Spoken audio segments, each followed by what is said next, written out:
नजर। माँ, माँ।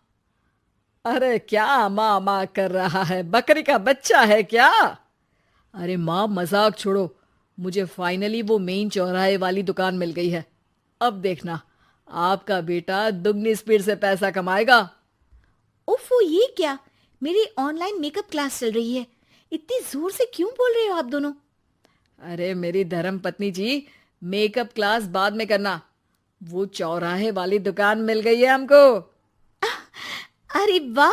रुको, मैं अपनी माँ को फोन लगाकर बता देती हूँ। अरे मैं भी अपने रिश्तेदारों को बता देती हूँ। कितनी खुशी की बात है। हाँ हाँ, मैं भी अपने दोस्तों को बता देता हूँ। 1 हफ्ते बाद रजिस्ट्री है।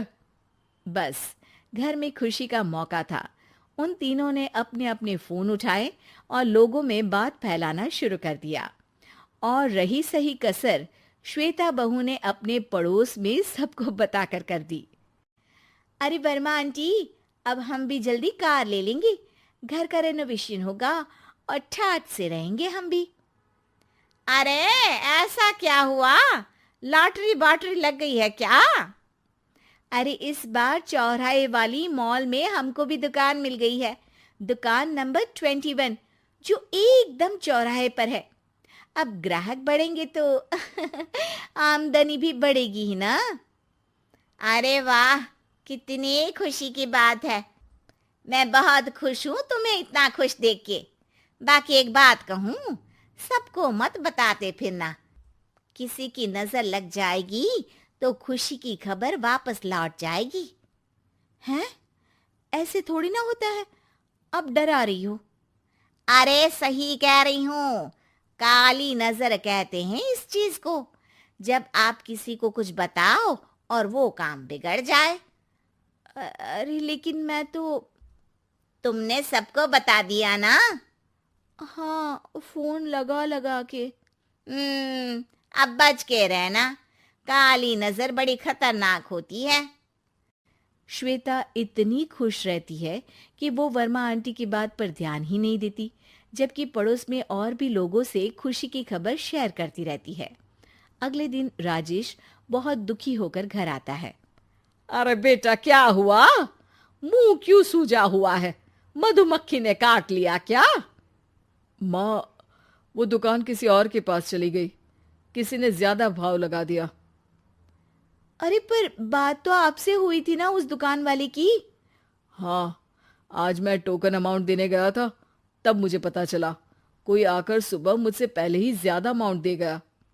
हम्म, काली नजर। क्या? क्या कहा? वर्मा आंटी ने समझाया था कि किसी को बताना मत, वरना काली नजर लग जाएगी। अच्छा, तुम्हें उनकी बात मान लेनी चाहिए थी। उनकी बात मान लेती, लेकिन उसके पहले ही सबको बता चुके थे ना हम तीनों। अरे अगली बार से ध्यान रखेंगे। कोई भी नई चीज होगी तो किसी को नहीं बताएंगे। तीनों कुछ दिन ऐसे ही रहते हैं, पर एक दिन श्वेता को एक मेल आता है। राजेश, मेरा ऑनलाइन मेकअप कोर्स कंप्लीट हो गया। अब मैं खुद का पार्लर खोल सकती हूँ। अरे वाह, अपने मोहल्ले में ही खोलते हैं। ये जो घर के सामने दुकान है ना, वहीं। हाँ, यहाँ सस्ती भी मिल जाएगी। अगले दिन श्वेता वर्मा आंटी के पास जाती है, मिठाई का डब्बा लेकर। अरे आओ आओ, कैसे आना हुआ?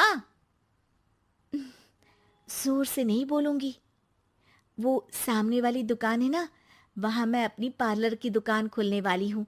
उसकी मिठाई है। अरे वाह, बहुत बधाई हो तुमको। हाँ, मैं कमाने लगूंगी तो राजेश पर पूरे घर का बोझ नहीं रहेगा ना आंटी जी। ये तो है। पर ये बता कि तूने ये बात किसी और को तो नहीं बताई ना? अरे नहीं नहीं, पिछली बार गलती कर दी थी। काली नजर लगी किसी की और राजेश के हाथ से वो दुकान चली गई थी। सबको मत बताना। चलो मैं चलती हूँ, कल दुकान की बात करने भी तो जाना है। अगले दिन श्वेता दुकान के लिए मालिक से बात करने जाती है। अरे लेकिन दुकान तो हम कल रात को ही किसी को दे चुके हैं। कल ही? हाँ, कल ही। 2 दिन बाद कोई यहाँ पार्लर भी खोल लेगा। अब कहीं और दुकान देख लीजिए। अरे पर हमको भी तो पार्लर ही खोलना था। हाँ भाई, ये एक ही दुकान है, आधी आधी तो नहीं दे सकता ना मैं। राजेश और श्वेता घर पर हताश होकर आ जाते हैं। इस बार तो किसी को बताया भी नहीं था, अब किसकी काली नजर लग सकती है।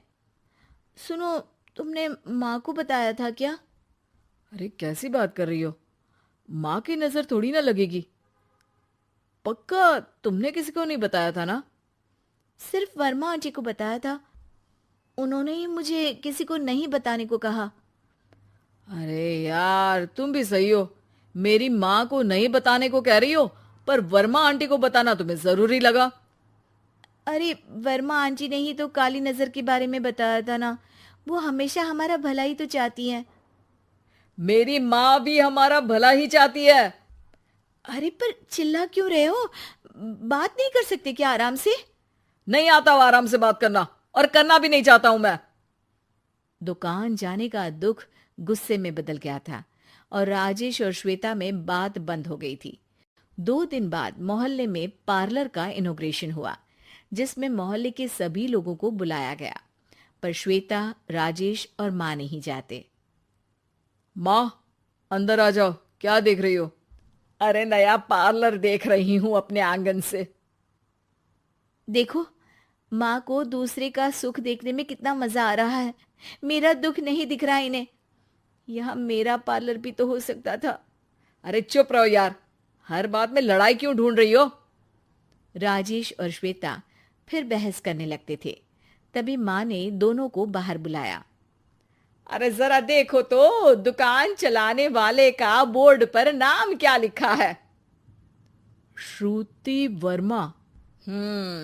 गाड़ी निकाले बेटा, हमें कहीं जाना है। काली नजर का इलाज कराने? राजेश अपनी बाइक निकालता है। तीनों ट्रिपलिंग कर रहे हैं। माँ राजेश को उस मॉल वाली दुकान पर लेकर जाती है जहां राजेश अपनी दुकान खोलने वाला था। यही दुकान लेना चाहता था ना तू? हाँ, पर इनको भी दुखी करने लेकर आई हो क्या यहाँ पर दुकान दिखाकर? वहां काफी नहीं था?